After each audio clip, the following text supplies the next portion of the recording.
Hello everyone, this is Sahil Soni from Pop Movement in India and I welcome you in the Net Zero Speaks. Today we're turning into groundbreaking question. Can we save coral reefs by listening to them? Our guest is a marine biologist, Ben Williams, whose work with Google and DeepMind is giving the ocean a voice. Using AI and more than a year of underwater recording from reefs in 5 countries, Ben has discovered hidden signs of recovery.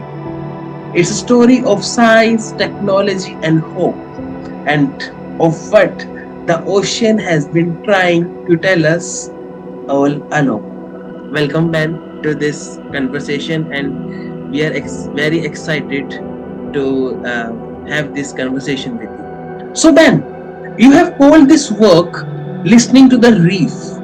If the ocean could speak to us in human words, what do you think it would be saying right now? I'm sure if the ocean could speak to us, it would be telling us a lot of hard truths, including the harms and the damage that we are having on the ocean at the moment due to human impacts. But I hope it would also be able to explain how much of the harm we're inflicting is eminently fixable and how much of the ocean can actually bounce back much quicker than you might expect. So I hope it would be able to help guide and direct us in places where we could make small changes that have a big difference. So, Ben, your research found fish recruitment based on restored reefs skyrocketing, in some cases over 500%. What does that actually means for a reef's ability to come back to life? I guess for context, what we did in this project was we sent a whole bunch of audio recorders to collaborators around the world who lead coral reef restoration projects. And so we worked with 5 different teams, and from 46 different sites we gathered audio. Now, we did this because we know coral reefs are noisy places, and fish sound is a key part of what contributes to this soundscape. Now, fish sound is also important, not just as an indicator of what's present, but actually it's critical in recruiting the next generation of fish, corals, and other invertebrates to the reef. And so we observed that, the rate of fish sound increased by 500% in some cases, which is going to be absolutely pivotal in helping a restoration project that primarily focuses on putting more coral onto the reef, onto the water, but actually kickstarting the broader ecosystem recovery as well. You identified 15 unique sonotypes, the reef's sound signatures. Which one is your favorite? And what story does it tell about the reef life? But I think probably my favourite one is that of the parrotfish, which their name is kind of the giveaway. They have this sharp parrot-like beak where they bite into corals and rocks and rubble to graze off algae, which is a really important thing to do because otherwise algae can overgrow the coral.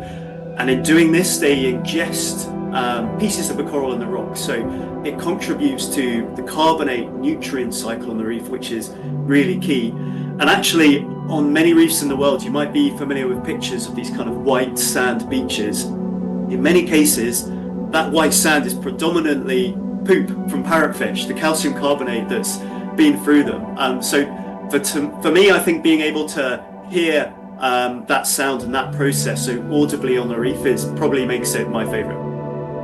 Ben, as you know, AI processed almost a million of reef sounds. But you said it's not just about machine learning. What does the human side of process bring that AI couldn't?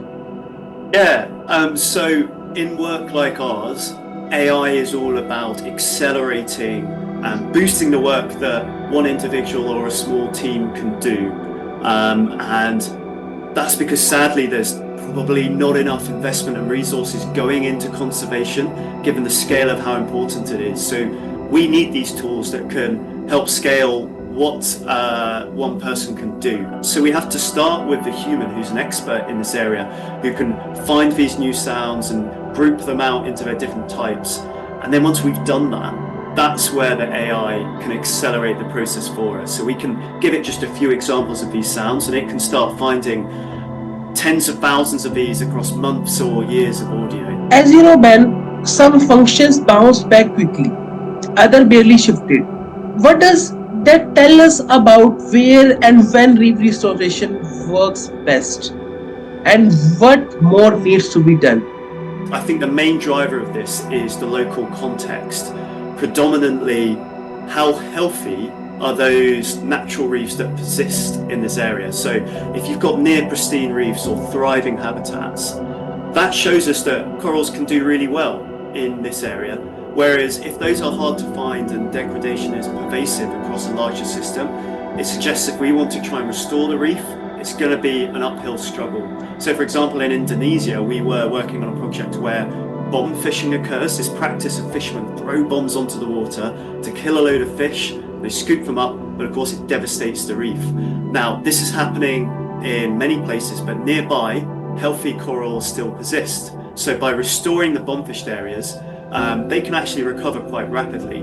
But we're hoping this is going to be really useful in informing people who are restoring coral reefs and deciding what's the best approach and whether this is worth their investment or whether they should look at something else. Your work on coral reefs.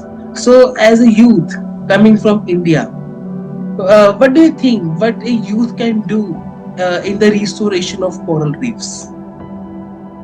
Yeah, it's something that's on my mind much of the time as well. I'm still young myself, and it does feel like we've inherited this planet that's been really heavily impacted. And I think our role is to realize I'm a big optimist in that the scale of progress and technology that humanity has been able to produce that has led to these harms over the last few centuries or maybe a bit further back is something that we also have capacity to overcome within the coming decades as progress rapidly increases. It's vital that we recognize that and we maintain hope and we work towards those goals so that we can perhaps be the first generation that's going to allow us to really live entirely sustainably on our planet in a way that could go on indefinitely. So it's a very daunting but exciting opportunity at the same time as well, I think.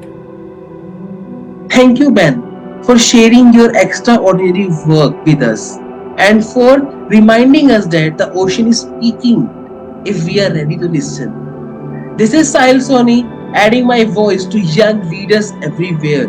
You are watching, you are acting, and together we can give our planet and its reefs a fighting chance. Thank you so much. Namaste.